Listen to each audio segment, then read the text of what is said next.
Assalamualaikum warahmatullahi wabarakatuh. Saya Ani Naim dari kelompok fikih 1.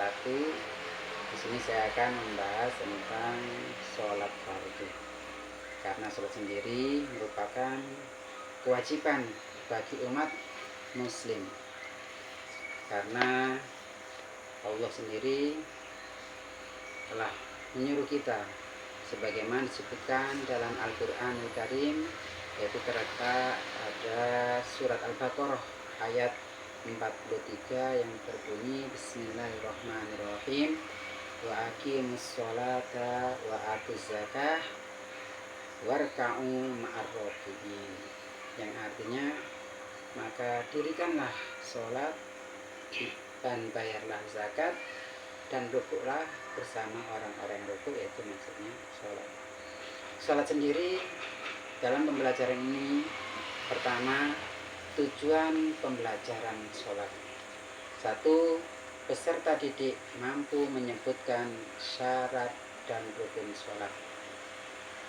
Yang kedua, peserta didik bisa mempraktekkan sholat yang benar dalam kehidupan sehari-hari.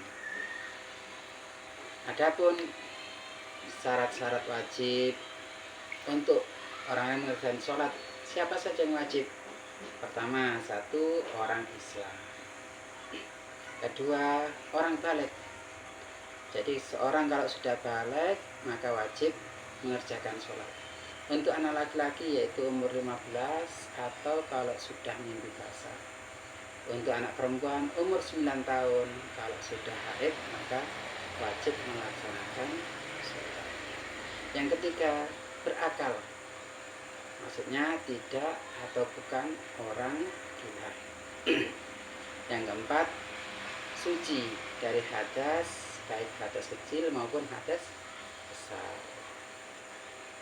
Adapun syarat-syarat sahnya sholat yang perlu diperhatikan dalam sholat biar sholat kita sah, yang pertama, 1. Suci badan dari hadas, baik hadas kecil, hadas besar, dan suci dari najis. Yang kedua, menutup aurat. Untuk orang laki-laki, auratnya ma baina surrah wa rukbatain, antara pusar sampai 2 lutut, itu harus tertutupi. Untuk orang perempuan, jami'u badaniha ilal wajah wal kafain, semua anggota badannya kecuali wajah dan telapak tangan. Yang keempat, sah sholatnya itu kalau sudah masuk sholat. Sudah masuk sholat zuhur, waktu sholat zuhur masuk sholat zuhur. Sebelum masuk waktu sholat zuhur tidak boleh, tidak sah sholat zuhur. Yang kelima, menghadap kiblat. Adapun rukun-rukun sholat yang perlu diperhatikan juga biar sholat kita diterima oleh Allah.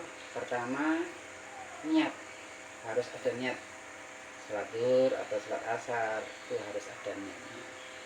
Yang kedua, berdiri bagi yang mampu. Yang ketiga, takbiratul ihram. Yang keempat, membaca Al-Fatihah. Yang kelima, rukuk dengan tumak minina, yaitu berhenti sebentar. Yang keenam, iktidal. Yang ketujuh, sujud 2 kali. Yang kedelapan, duduk di antara 2 sujud.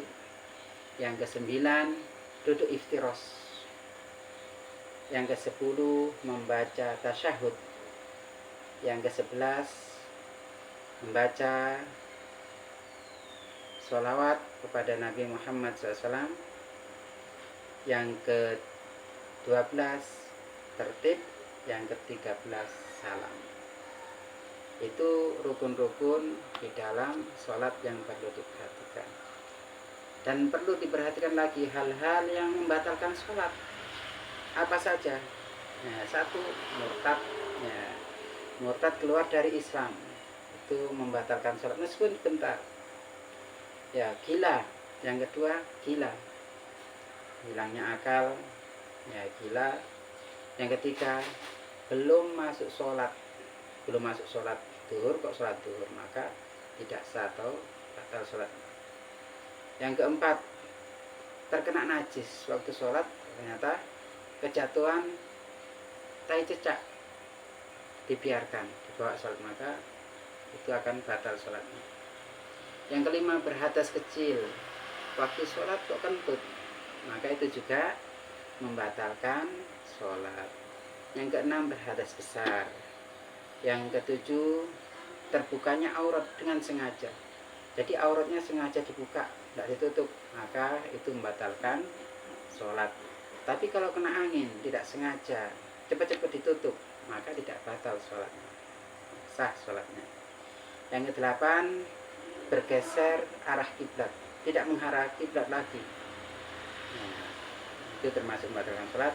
Yang kesembilan, berubah niatnya, jadi rubah niatnya maksudnya tidak sesuai dengan habis sholat duhur mau sholat asar atau sholat isya, maka dengan berubahnya niat maka batal sholat sendiri.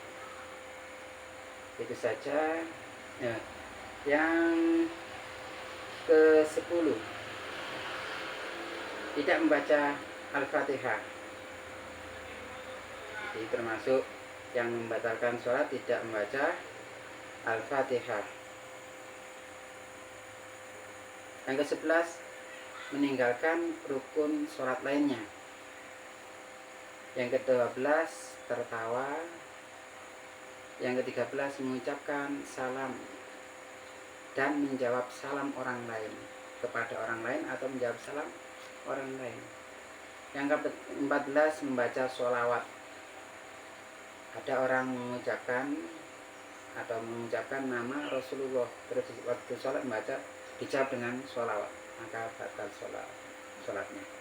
Ke-15, bergerak lebih dari 3 kali berturut-turut. Ke-16, makan dan minum dengan sengaja.